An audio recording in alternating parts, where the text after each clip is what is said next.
Maulid Nabi Muhammad SAW bukan sekedar peringatan kelahiran Rasul, tapi momen untuk merenungi kembali teladan hidup yang sempurna. Di tengah dunia yang dilanda krisis moral dan kehilangan arah, akhlak Nabi menjadi jawaban. Kejujuran, kesabaran, kasih sayang, dan keadilan beliau menjadi pedoman hidup yang tak lekang oleh waktu. Meneladani akhlak Rasulullah adalah jalan untuk memperbaiki diri dan masyarakat. Kini, saat dunia haus akan keteladanan, sudah saatnya kita kembali menabur nilai-nilai luhur itu. Dimulai dari diri sendiri demi mewujudkan peradaban yang lebih beradab dan bermartabat.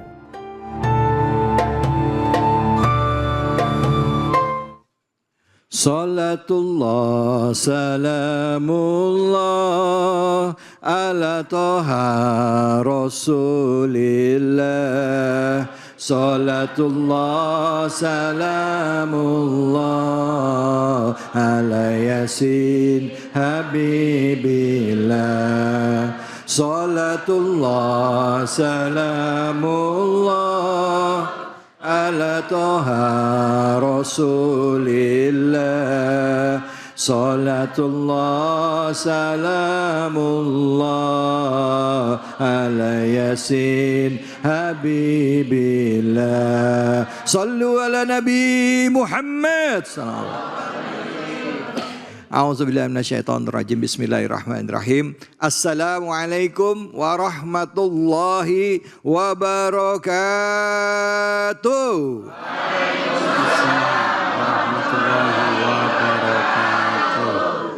Alhamdulillah, alhamdulillahirabbil alamin. Puja dan puji kita panjatkan atas kehadirat Allah Subhanahu wa taala.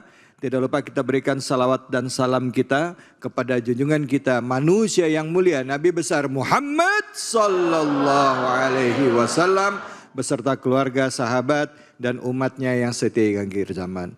Ibu, bapak, semua keadaannya gimana, sehat?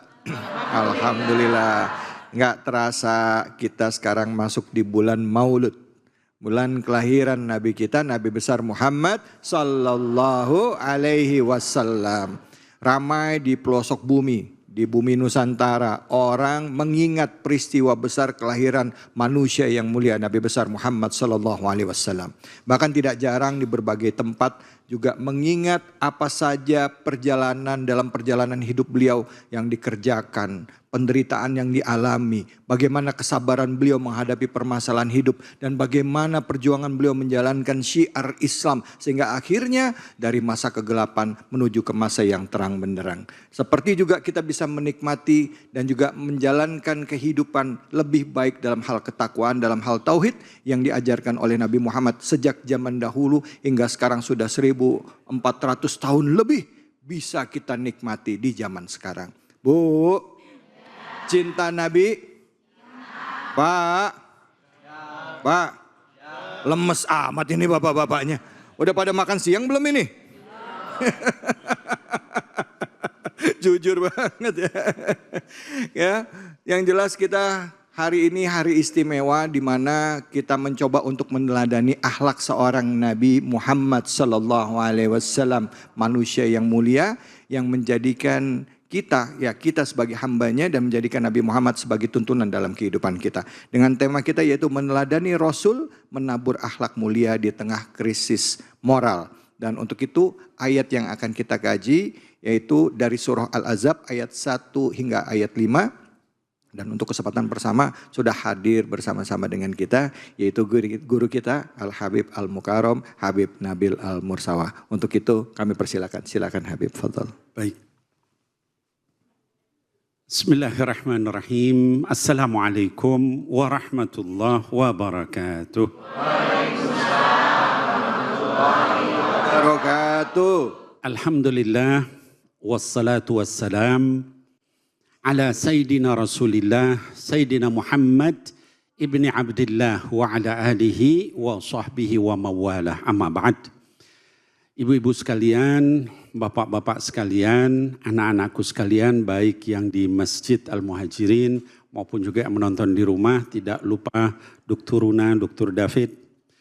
Mudah-mudahan Allah Subhanahu wa taala memberkahi kita ya di bulan kelahiran manusia paling mulia di langit, di bumi, di dunia, di akhirat, yaitu Nabi Muhammad sallallahu alaihi wasallam. Kajian kita pada hari ini, Bapak Ibu sekalian, tentang surah Al-Ahzab. Gitu ya. Jadi sebelum saya nanti bicara tentang tadi tafsir ayat 1 sampai 5, kita perlu memahami dulu bagaimana sih sebenarnya surat Al-Ahzab ini. Ya. Pertama, ibu-ibu ada yang tahu kenapa disebut surah Al-Ahzab? Ada yang tahu? Ya baik, Al-Ahzab ya asal katanya dalam bahasa Arab adalah hizbun, artinya adalah kelompok. Kalau ahzab dalam bentuk jamak artinya kelompok-kelompok, kabilah-kabilah gitu. Disebut surah Al-Ahzab karena saat itu Nabi Muhammad sallallahu alaihi wasallam dan kaum muslimin berperang berhadapan dengan kelompok-kelompok dari seluruh kabilah musyrikin di Arab. Bukan hanya Quraisy, tapi juga ada Ghatafan, ada yang lain-lain. Seluruhnya berkumpul bersekutu untuk menghancurkan Islam ya di Madinah.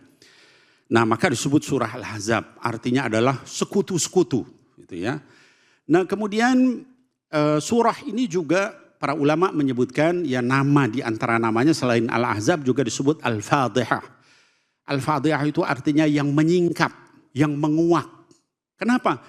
Karena dia membongkar skandal konspirasi orang-orang munafik di Madinah kepada orang musyrik, kepada orang Yahudi. Jadi salah satu nanti kita akan dapatkan ciri orang munafik itu dia selalu berkhianat. Ya, jadi jauhi sifat itu ya di dalam diri kita supaya kita nggak jadi seperti orang munafik. Ya, ini dibongkar sama Allah Subhanahu Wa Taala. Maka disebut Al-Fadhihah. Kemudian di dalam peperangan ini, Bapak Ibu sekalian, juga disebut selain perang Ahzab juga perang apa? Ada yang tahu? Perang Khandaq. Kenapa disebut perang Khandaq? Ada yang tahu? Karena waktu itu Nabi Muhammad SAW menggali parit. Musuh terlalu besar, terlalu banyak, 10.000 orang mengepung kota Madinah. Rencananya begitu. Maka Rasul bermusyawarah, lalu ada yang mengusulkan, yaitu Sayyidina Salman Al-Farisi. Kata Sayyidina Salman, kami dulu kalau di Persia, kalau musuhnya berlebihan begini, kita bikin parit. Sehingga musuh nggak bisa lewat. Salman ini orang Persia. Ya, kalau sekarang Iran, itu ya daerah sana, Iran, Azerbaijan dan sebagainya. Ya. Nah, Bapak Ibu sekalian, ini juga menjadi dalil. Banyak orang yang bilang, katanya Islam. Tapi kok teknologinya ngambil iPhone, Samsung dan sebagainya dari orang kafir. Nabi kita pun mengambil teknologi dari non-muslim. Buktinya itu perang Khandaq. Yang usul adalah Salman orang Persia, Majusi, penyembah api. Yang dilarang itu kita mengikuti akidah, mengikuti syariat mereka, ibadah mereka, itu yang dilarang. Kalau teknologi boleh, ya Bu. Jadi nggak usah khawatir kalau ada orang yang ngomong gitu. Saya di atas ya, lebih enak di sini. Ya, apalagi tadi belum makan ya Pak. Pada puasa ayamul bid kelihatannya. Baik, jadi Bapak Ibu sekalian, lalu kemudian juga surah ini disebut surah yang Madaniyah, termasuk Madaniyah. Kenapa? Karena dia turun pada periode Madinah. Ya, saya bacakan ayatnya. Ini karena panjang nih, saya buka Quran Mushaf ya. A'udzubillahi minasyaitonirrajim. Bismillahirrahmanirrahim. Ya ayyuhan nabiyyu ittaqillaha wa la tuti'il kafirina wal munafiqin. Innallaha kana aliman hakima. Ini ayat pertama. Kata Allah Subhanahu wa taala, ya ayyuhan nabi, wahai sang nabi, ya. Apa ilmu yang bisa kita ambil dari potongan ini? Ayat ini ditujukan kepada Nabi Muhammad SAW. Tapi dalam kaidah tafsir disebut ini adalah khitab khas yurida bihi am. Ya. Khitabnya kepada Nabi, tapi yang diinginkan adalah kepada seluruh orang Islam. Kalau Nabi saja disuruh begini, apalagi yang bukan Nabi gitu ya. Apa kata Allah? Ittaqillah. La ilaha illallah, ngeri ini. Ya. Wahai Nabi, takutlah sama Allah. Ya. Kalau Nabi aja disuruh takut sama Allah, apalagi kita, ya. Kenapa disuruh begitu? Kata Allah, wala tuti'il kafirina wal munafiqin. Jangan kamu taati orang kafir dan orang munafik, ya. Jadi dari ayat ini menunjukkan kepada kita bahwa kita nggak boleh mentaati mereka ini, ya. Kalau misalnya kita di zaman kita sedang susah sekarang nih banyak bisikan ya Bu, ya. Bisikan apa? Bisikan untuk maksiat sama Allah, untuk korupsi, ya kan? Untuk nipu, ya. Ada orang dikosongkan rekeningnya sama orang lain, ya, sehingga akhirnya nggak punya lagi. Itu semua dengan sistematis, dengan kelompok, ya. Namanya orang munafik, orang kafir itu caranya seperti itu, ya. Maka jangan sampai ketika kita sedang susah kita kemudian tergoda. Ini Allah mengingatkan kita. La tuti'il kafirin wal munafikin, kepada Nabi apalagi kita, ya. Lalu apa kata Allah Subhanahu wa taala di sini? Innallaha kana aliman hakima. Sesungguhnya Allah itu maha mengetahui. Alim. Alim itu apa Bu? Maha mengetahui.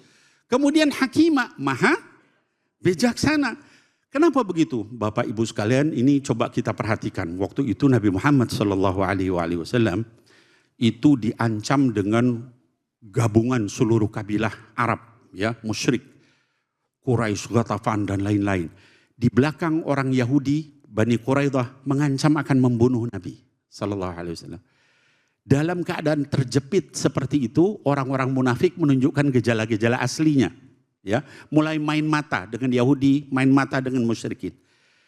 Dalam keadaan seperti itu, ancaman kan berarti untuk Nabi SAW dan kaum muslimin. Tiba-tiba datang orang-orang pembesar Quraisy yang kaya. Ada Al-Walid bin Mughirah dan lain-lain. Apa?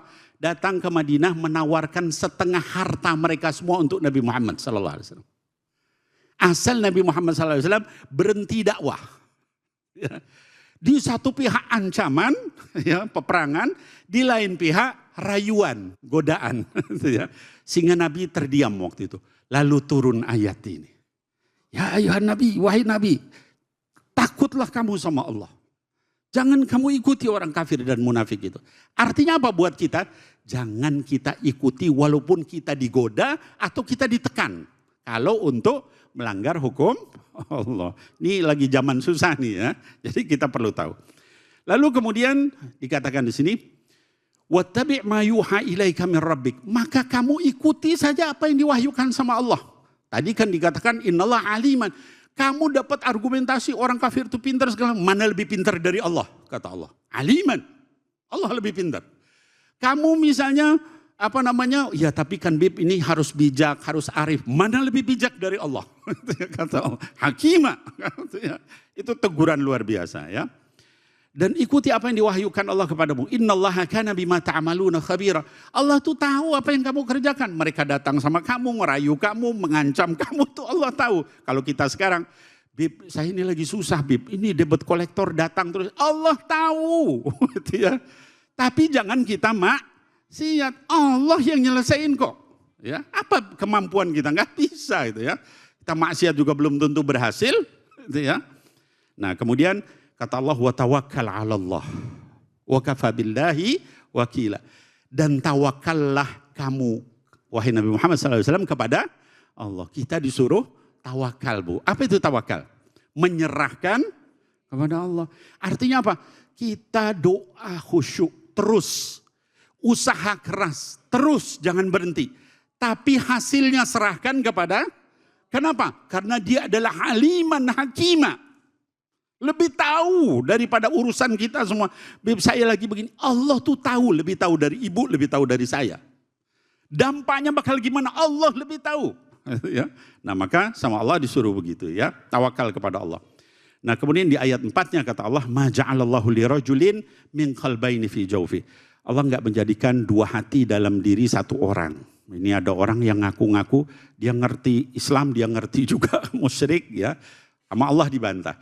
Dalam sababun nuzul yang lain dikatakan Nabi Muhammad SAW dia bersikap adil sama seluruh istri-istrinya tapi hatinya nggak bisa. Dia tetap cinta sama salah satu yang lebih dia cintai. Lalu dia ngadu sama Allah, kata Allah, Allah nggak jadikan dua hati dalam diri seseorang, laki-laki. Ya, tetap ada satu, tapi yang penting harus adil. Gitu ya. Kemudian wa ma ja'al azwajakumul la'i tudhahiruna minhunna ummahatikum. Allah juga nggak menjadikan istri kalian itu sama dengan ibu kita. Dulu orang jahiliyah itu dia bilang kalau dia udah benci sama istrinya, dia bilang kamu tuh sama kayak ibu saya. Dicerai enggak, tapi juga dipergauli juga enggak. Nah kemudian wama ja'ala adiyaakum abna'akum. Juga anak angkat itu tidak bisa disamakan dengan anak kandung. Yang satu tadi saking benci itu istri dibilang kayak ibu, dicerai enggak. Yang satu saking cinta anak angkat dibilang anak kandung, enggak boleh dua-duanya. Islam itu Allah tuh adil. Kamu boleh benci, caranya syar'i. Kamu boleh cinta sama anak angkatmu, caranya syar'i. Gitu ya. Nah mudah-mudahan dengan ini semua Bapak Ibu sekalian membuat kita lebih mampu di dalam menghadapi keadaan. Jangan kita ikuti cara-cara provokasi, cara-cara yang tidak baik yang dilakukan orang-orang munafik dan sebagainya. Kita tetap tawakal sama Allah Subhanahu wa taala, dan juga ketika benci jangan juga melanggar syariat. Cinta juga jangan juga melanggar syariat. Mudah-mudahan kita diberikan keberkahan oleh Allah Subhanahu wa taala. Wallahu a'lam bishawab. Terima kasih banyak Habib. Bu, kajian kita surah Al-Ahzab ini benar-benar padat sekali. Karena dari ayat 1 sampai ayat 5 itu panjang, tetapi intisarinya adalah mengingatkan kepada kita seperti Allah mengingatkan kepada Nabi untuk tidak mengikuti perintah-perintah orang-orang kafir dan juga orang munafik ya tadi ya. Terus untuk berpegang teguh kepada keimanannya itu kepada perintah-perintah Allah, seperti itu tadi. Dan juga ayat selanjutnya 4 dan 5 itu bicara konteksnya adalah mengenai sebuah peristiwa ya di mana Nabi Muhammad tentang istri, dan juga di ayat 5-nya itu adalah tentang bagaimana menyikapi anak angkat ya gitu. Nanti karena waktunya singkat, saya yakin Habib ini semua pengen jelasin semuanya karena nggak bisa separuh-separuh kalau bicara tafsir ya Bu ya. Tapi silakan, untuk itu kami berikan kesempatan kepada Ibu dan Bapak jamaah Masjid Al-Muhajirin yang mau bertanya, silakan angkat tangannya. Silakan Ibu. Silakan Bu. Sudah Ibu, langsung saja. Assalamualaikum warahmatullahi wabarakatuh. Waalaikumsalam warahmatullahi wabarakatuh. Saya Ibu Susmaningsi, biasa dipanggil Ibu Susi. Ya, Bu Susi. Dari Majelis Taklim Al-Muhajirin. Ya. Mau bertanya Pak Ustadz. Silakan Ibu Susi. Mengenai Al-Quran surat Al-Ahzab. Bagaimana cara kita menjaga keteguhan hati ketika nilai-nilai Islam ketinggalan zaman. Wabillahi taufik wal hidayah. Wassalamualaikum warahmatullahi wabarakatuh. Baik Ibu Susi. Ibu Susi kan baru kali ini muncul di TV ya Bu ya. Agak grogi ya Bu ya. Sama saya juga. Silakan duduk Bu Susi. Makasih Bu Susi ya pertanyaannya. Jadi bagaimana kita menyikapi dengan anggapan orang yang mengatakan bahwa seolah-olah dengan perkembangan zaman dan teknologi dan gaya hidup, nilai-nilai Islam seolah-olah ketinggalan zaman. Begitu ya Bu ya? Betul? Apa saya sok tahu doang ini?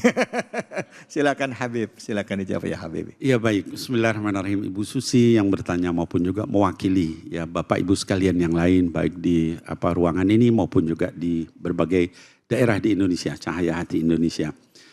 Jadi bagaimana kita menghadapi nilai-nilai Islam yang harus kita jalankan sementara dianggap ketinggalan zaman. Begini, saya berikan satu contoh sangat simpel, sangat sederhana. Ketika dulu Nabi Muhammad Sallallahu Alaihi Wasallam itu membawa ajaran Islam, saat itu dunia sudah ada dua peradaban besar, yaitu Romawi di barat dan Kisra di Persia di timur. Dua-duanya kerajaan besar, kekaisaran. Dia bawa budaya Romawi, bawa budaya Romawi, Yunani yang sudah dianggap tinggi pada saat itu peradabannya. Persia juga begitu. Ya, dia bawa kebudayaan Persia. Tapi apa yang terjadi ketika Islam datang, kemudian Allah Subhanahu wa taala memerintahkan kaum muslimin mengikuti ajaran Nabi Muhammad SAW, ajaran Allah, dan akhirnya kedua kerajaan besar itu malah kemudian dikalahkan oleh Islam, kemudian akhirnya kaum muslimin bisa menaklukkan Konstantinopel yang kemudian dijadikan Istanbul saat ini, begitupun juga Persia masuk Islam, ya. Jadi Islam itu tidak bicara dengan cuma waktu ini, cuma negara ini, cuma budaya ini, cuma bangsa, enggak. Dia bicara untuk keseluruhan umat manusia. Sekarang ini kan ada budaya barat, ada budaya Cina yang maju-maju dan sebagainya, Rusia misalnya komunis dan sebagainya. Terus bagaimana? Kalau kita melihat saat ini juga kaum muslimin juga mewarnai kasus Palestina. Seluruh dunia bangkit untuk membantu Palestina. Hatta yang orang di barat, yang di Rusia, yang di Cina, semua bangkit. Itu menunjukkan peradaban Islam itu tidak akan pernah ketinggalan zaman. Ya, mudah-mudahan kita bisa istiqomah untuk melaksanakan Islam. Amin ya Allah ya Rabbal Alamin. Amin ya Rabbal Alamin. Bu Susi, walaupun zaman itu teknologinya terus maju dan berganti, tapi kan makhluk yang mengisinya masih manusia ya. Penyakitnya juga ya itu-itu aja. Betul apa betul? Islam itu sudah punya pijakannya. Yang dilarang itu dari zaman dulu sama zaman sekarang juga nggak jauh-jauh beda. Ya, yang namanya judi dilarang nggak? Kalau dulu judinya itu pakai tangan di pasar, pakai koprokan gitu ya. Judi apa namanya? Mau jawab takut dibilang pernah lihat ya.